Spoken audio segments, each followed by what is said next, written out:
Bienvenue dans votre émission Autrement dit. Je suis heureuse de vous retrouver pour cette année 2022. Je suis en compagnie de Bruno Delépine et d'Eddie Michel Carpin. Merci. Que l'Éternel soit notre guide tout au long de cette année, tout au long des études hebdomadaires que nous vous proposons.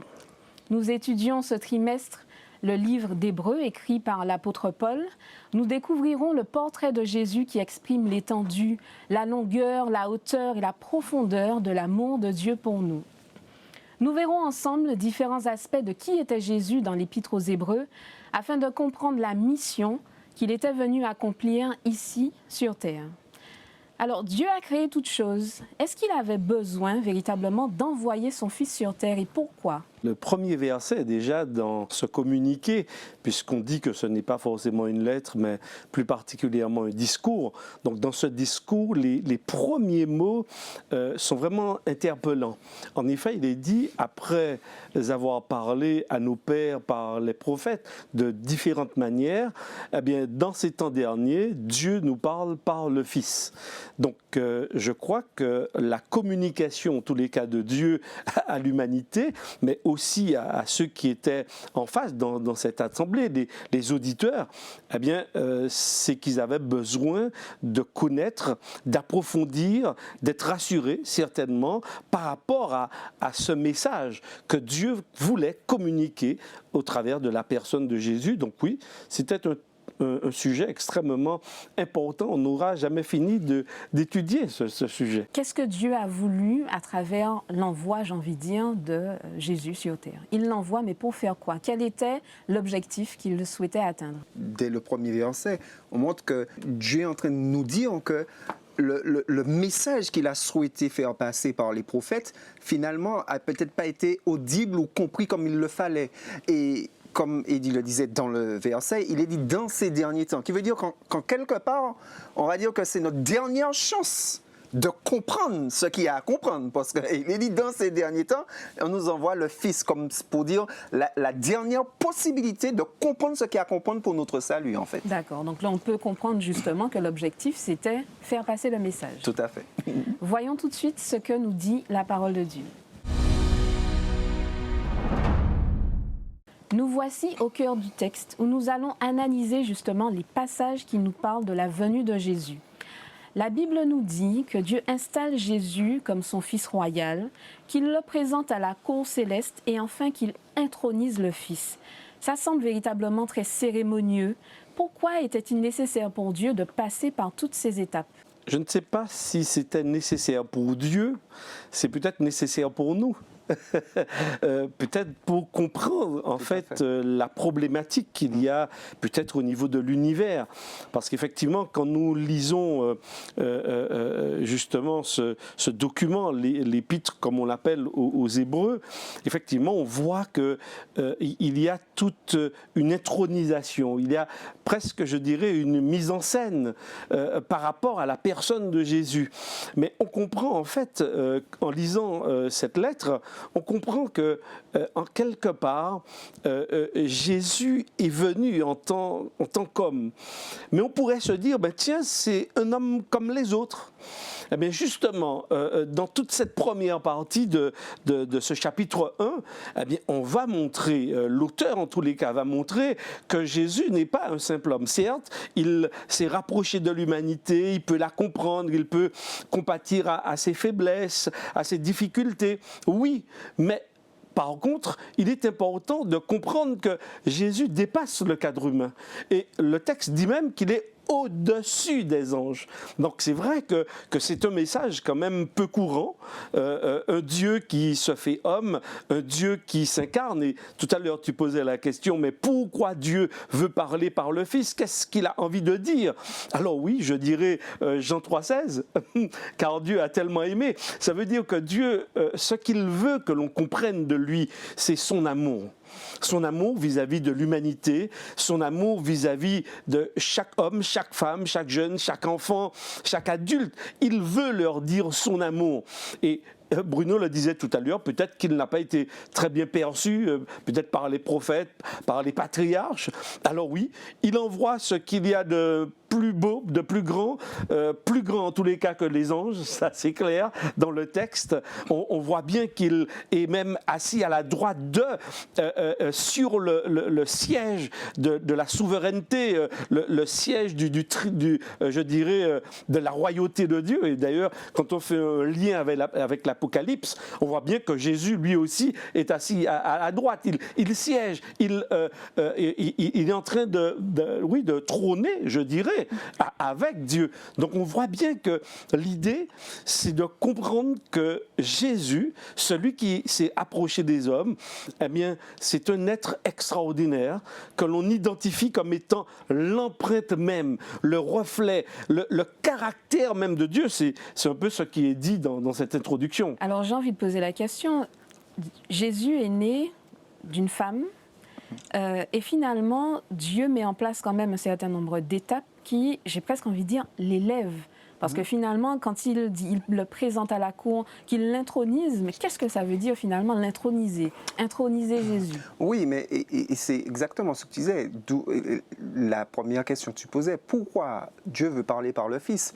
Et effectivement, quand nous regardons, notamment par rapport à la tentation de Jésus dans le désert, nous voyons que le diable remet en question en fait la divinité de Jésus, remet en question sa filiation, remet en question sa ressemblance, remet en question le caractère même de Dieu et qui est Jésus. C'est pas parce qu'il est né d'une femme. Non, il savait très bien le diable. D'ailleurs, il dit, si tu es fils de Dieu à plusieurs reprises, pour montrer que c'est ce qui a été remis en cause.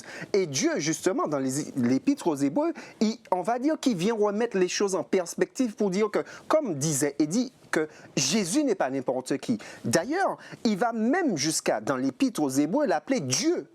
Et notamment dans le verset 8 et 9, où il dit mais il a dit au Fils, ton trône, ô Dieu, est éternel.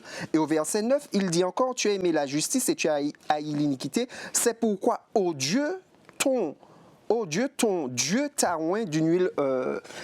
Pour bien montrer que, comme Jésus le disait, que Jésus est l'image de Dieu, que Jésus est Dieu. Et en fait, on voit que cette affirmation a été, comme tu le disais, remise en question quand Jésus est venu d'une femme. Mais dès le premier verset aux Épîtres aux Hébreux, nous voyons que la personne qui a écrit ce livre nous dit, dans ces derniers temps, il nous a parlé par le Fils, qui veut dire, comme tu disais, venu d'une femme. Mais dans le même verset, il dit, il est établi héritier de toutes choses par lequel il a aussi créé le monde. Qui veut dire que, ok, il nous a parlé par le Fils qui est venu d'une femme, mais je vous rappelle que c'est lui qui a aussi créé le monde, en fait. Donc, l'Épître aux Hébreux, le premier chapitre, vient nous dire que, attention, Jésus n'est pas n'importe qui.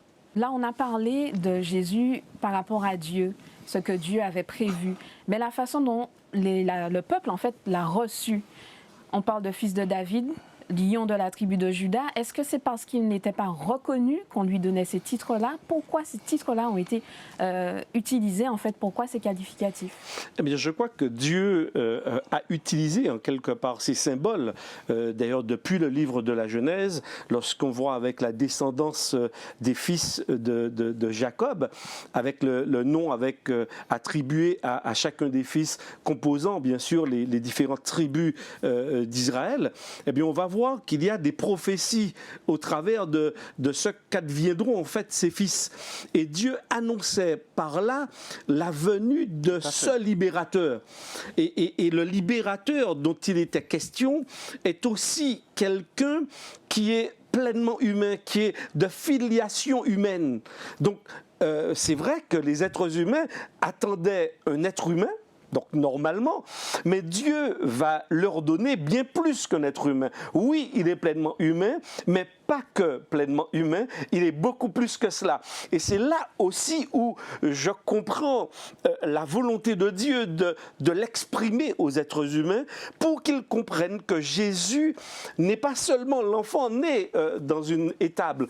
Beaucoup l'ont célébré il y a quelques jours de cela, mais il n'est pas que, il est beaucoup plus grand que cela.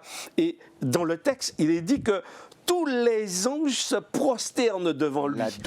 L'adorent. Donc, ce sont des mots extrêmement forts par rapport à la personne de Jésus.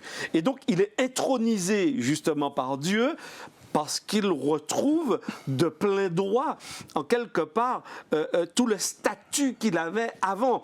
Et puisqu'il s'est abaissé, là je prends un petit peu dans Philippiens chapitre 2, puisqu'il s'est abaissé jusqu'en donnant sa vie, eh bien, il n'y a pas de plus grande démonstration d'amour, et en retour, Dieu va l'élever au-dessus de tout.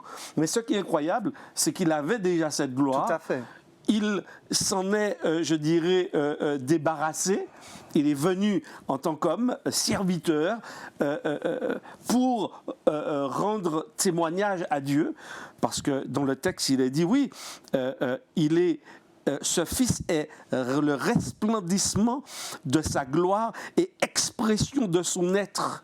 Alors, on voit bien que l'auteur ici veut bien montrer que Jésus, eh bien, il faut prendre le temps quand même de le connaître, prendre le temps d'apprécier ce personnage qu'il est, pour qu'en quelque part, on puisse l'admirer. Parce que plus on connaît justement Jésus, et plus on tombe amoureux de lui, et plus on a envie de l'admirer. Et derrière, on n'a jamais suffisamment de mots pour parler de lui et exprimer sa grandeur. Et pour ajouter par rapport à ce que Eddie disait, effectivement, plus on connaît Jésus, on se rend compte, plus on connaît Dieu, en fait. Et c'est ça. Tu disais, quel message? Et c'est ça le message. C'est-à-dire qu'en prenant le temps de connaître Jésus, en fait, on se rend compte que finalement, on est en train d'apprendre à connaître Dieu, en fait. Parce que le texte le dit, et Eddie l'a dit, c'est l'empreinte de sa personne. Qui veut dire que tu marches, Rebecca, tu laisses une empreinte, on a dit, non, ça c'est l'empreinte d'Eddie, ça c'est l'empreinte de Rebecca. Là, on te dit que Jésus, c'est l'empreinte de Dieu, qui veut dire que Jésus est Dieu. Et c'est pour ça que Jésus disait, tu veux savoir qui est, il disait plus à un de ses apôtres, tu veux voir le Père, oh, tu m'as vu. Tout à l'heure, Eddie Michel, tu parlais de libérateur. Jésus, le libérateur. Quel rôle Jésus a joué dans l'accomplissement des promesses de Dieu? Parce qu'on a vu dans l'Ancien Testament, on a eu l'occasion d'en discuter dans les précédentes études, que voilà, il y avait un certain nombre de promesses, des alliances qui avaient été établies. Et là, Jésus vient. Dans le Nouveau Testament, on parle de Jésus qui vient sur terre. Quel rôle il joue pour l'accomplissement des promesses de Dieu? Eh bien justement, il les accomplit en quelque part. Il va, d'ailleurs, quand nous lisons les évangiles, on va voir que Jésus va montrer à plusieurs reprises, il va faire le lien entre ce que les patriarches avaient annoncé, Moïse avait annoncé, les prophètes avaient annoncé. Il va montrer, tout cela a été annoncé. Alors, est-ce qu'on peut dire, je suis venu réaliser tout ça. Ils ont pu toucher du doigt tout ce qui avait été annoncé. Mais il a quand même touché pas mal de choses. Déjà, au tout début de son ministère, on se souvient dans Luc chapitre 4, il va entrer dans la synagogue et il dira, voilà, prophétie d'Ésaïe, tout ceci est maintenant accompli là. Qu'est-ce qu'il faut que Jésus leur dise encore? Il leur dit, voilà, lisez simplement les Écritures. Et d'ailleurs, dans Luc chapitre 24, avec les disciples d'Emmaüs, il va simplement leur dire, voilà, tout ce que Moïse avait dit, les prophètes ont dit, les psaumes, eh bien, je vais ouvrir vos yeux pour que finalement vous compreniez que je suis bien celui qui réalise pleinement tout cela. Donc Jésus va le faire par les signes, les miracles qu'il va accomplir, son enseignement, sa mort également. Il va commencer à l'annoncer à ses disciples pour qu'ils comprennent que l'agneau pascal que l'on célébrait lors de la fête de Pâques symbolisait le libérateur. Mais le libérateur, c'était bien quelqu'un. Donc Jésus est celui qui vient accomplir véritablement ces choses. Et puis, malheureusement, tous ne l'ont pas compris. Les disciples ont été quelques-uns avec d'autres qui ont compris au fur et à mesure que Jésus était véritablement le Messie promis. Alors, est-ce qu'on pourrait quand même, malgré tout, considérer que les choses ont été un peu plus simplifiées pour Jésus? Il est venu sur terre, quand bien même il soit né d'une femme.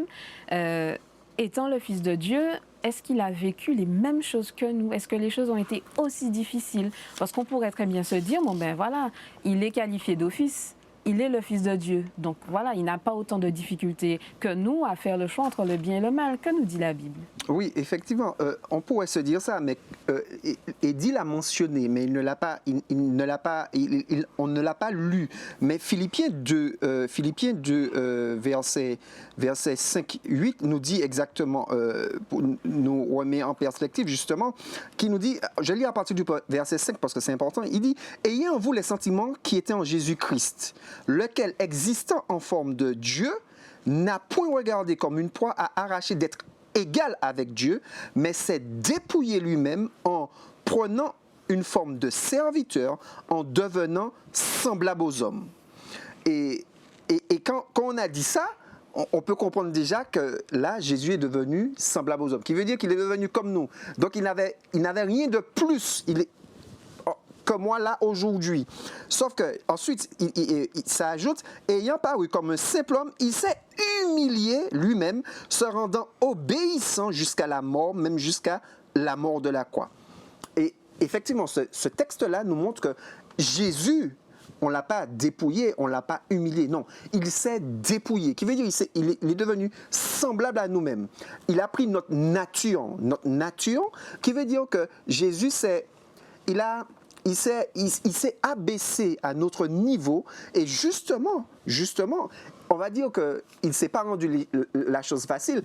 Et un texte qui nous montre bien qu'il ne s'est pas rendu la chose facile, c'est que le diable, justement, a voulu saisir cette opportunité parce qu'il a vu que Jésus était devenu semblable à un homme. Il s'est dit, ah là, voici ma chance.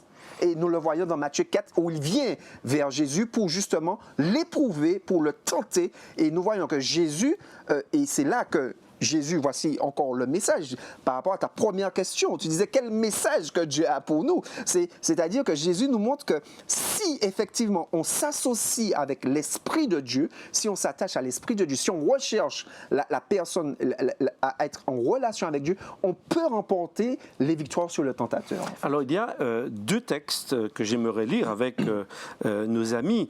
Il y a un qui se trouve dans Hébreux chapitre 2, verset 14. Voici ce qui est dit. Ainsi donc dans sa conclusion sur cette partie, il dit puisque les enfants participent au sang et à la chair, il y a également participé lui-même. Donc ça veut dire que Jésus, dans le texte, il a participé comme nous-mêmes à notre propre nature. C'est très intéressant. Il est dit pareillement, il partagea la même condition que nous. Au verset 17, il dit ensuite, parce qu'il dit ce n'est pas à des anges qui viennent en aide, mais c'est à la descendance d'Abraham, donc à des êtres humains qui par la foi, effectivement, on se rappelle un peu de ses études, Abraham, le père des croyants, etc. C'est pas seulement par rapport à la généalogie, d'accord, ou au sang, mais c'est vrai par rapport à la foi. Le verset 17 dit ceci, aussi devait-il en tout point se faire semblable à ses frères, afin de devenir un grand prêtre miséricordieux. En tout point, tu peux poser la question, en tout point à ses frères. Donc c'est la deuxième fois que cela est mentionné dans ce passage.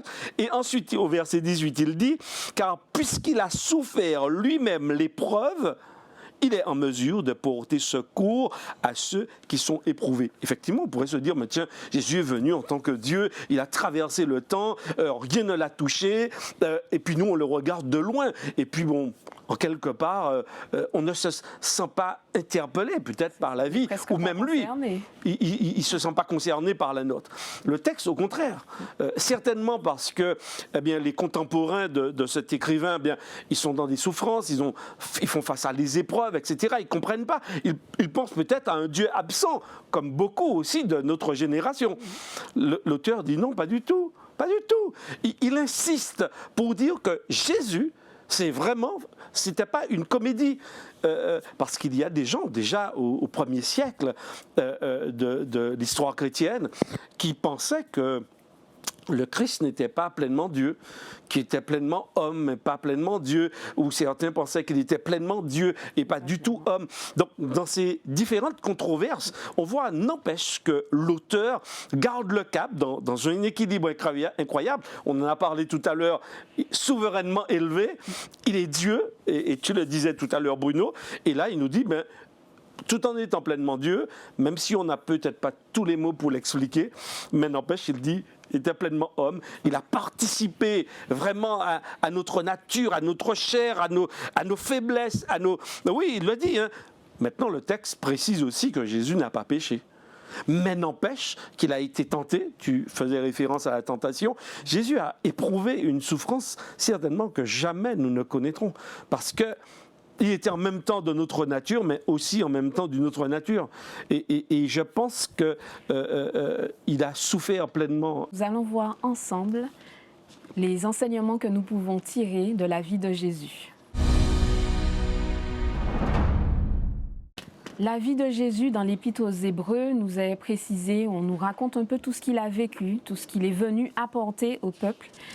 Qu'est-ce que nous pouvons retenir? Quels sont, j'ai envie de dire, quels faits marquants qu'on pourrait retenir de la vie de Jésus, mais qui pourraient nous servir aujourd'hui? Fait marquant de l'épisode de Jésus et qui peut nous servir et qui a amené beaucoup de...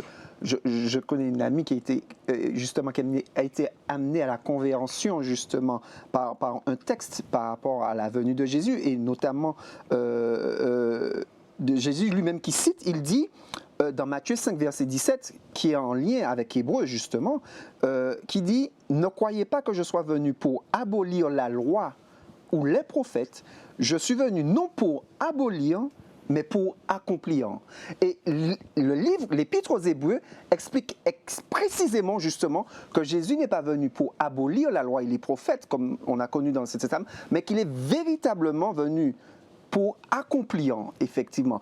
Accomplir en tant que ce que nous avons vu dans l'Ancien Testament, les sacrificateurs, les grands sacrificateurs, pour régler la question du péché. Et nous voyons qu'effectivement, que Jésus nous a montré qu'il est venu pour ça. Et c'est là que Jean dit, voici l'agneau de Dieu qui ôte le péché. Et nous comprenons aussi dans Hébreux, justement, et dans l'étude de cette semaine, ou dans Hébreux 8, où il nous dit que Jésus fait office d'une alliance plus excellente, en fait. Plus excellente. Je vais revenir dessus. Il y a un texte tout à l'heure que j'ai lu, mais je ne suis pas allé jusqu'au bout. C'est l'un de mes préférés. Il y a bien d'autres dans cet épître aux Hébreux, mais celui-là a beaucoup de sens pour moi. En effet, je relis donc Hébreux chapitre 2 à partir du verset 14 et suivant. Ainsi donc, puisque les enfants ont en commun le sang et la chair, lui aussi pareillement partagea la même condition afin de détruire à l'impuissance par sa mort celui qui détenait le pouvoir de la mort, c'est-à-dire le diable, et de délivrer ceux qui, par crainte de la mort, passaient toute leur vie dans une situation d'esclave. Pour moi, c'est le texte qui pourrait résumer toute la Bible et qui pourrait résumer la venue de Jésus. Jésus est venu, il a participé pleinement à notre nature, nous dit le texte. Pourquoi? Pour pouvoir remporter la victoire des victoires, la victoire sur le diable. La victoire sur le diable, c'est la victoire sur la mort. Ça veut dire que Jésus est porteur de vie. La mort, avec Jésus, en fait, n'a plus de pouvoir sur nous. Et donc, on comprend bien que dans la suite, il dira, mais puisque Jésus a remporté la victoire sur le diable, celui qui se prétendait être le prince de ce monde, qui prenait et qui tirait toutes les ficelles, eh bien, la Bible, ici dans ce texte, nous dit qu'il est réduit à l'impuissance. Parce que Jésus a remporté la victoire des victoires sur lui. Et il ne peut plus réclamer les enfants de Dieu. Et le texte va se poursuivre en nous disant, c'est pourquoi il peut justement secourir. Donc ça veut dire, Rebecca, écoute, si je suis dans le besoin, allons à Jésus. Et d'ailleurs, le point capital dans ce chapitre 8, il dit, mais le point capital, c'est quoi? C'est que nous avons Jésus qui fonctionne comme un grand prêtre. Allons à lui. Si tu nous regardes, c'est un peu facile, je trouve, de dire allons à Jésus. J'ai envie de vous demander, mais est-ce qu'on peut croire véritablement qu'une seule personne, du coup en la personne de Jésus, la mort de Jésus a suffi pour sauver l'humanité? Comment on peut croire que la mort de Jésus suffit? Justement, par rapport à ta question, et c'est là que la toute première question, je reviens à la toute première question que tu as posée.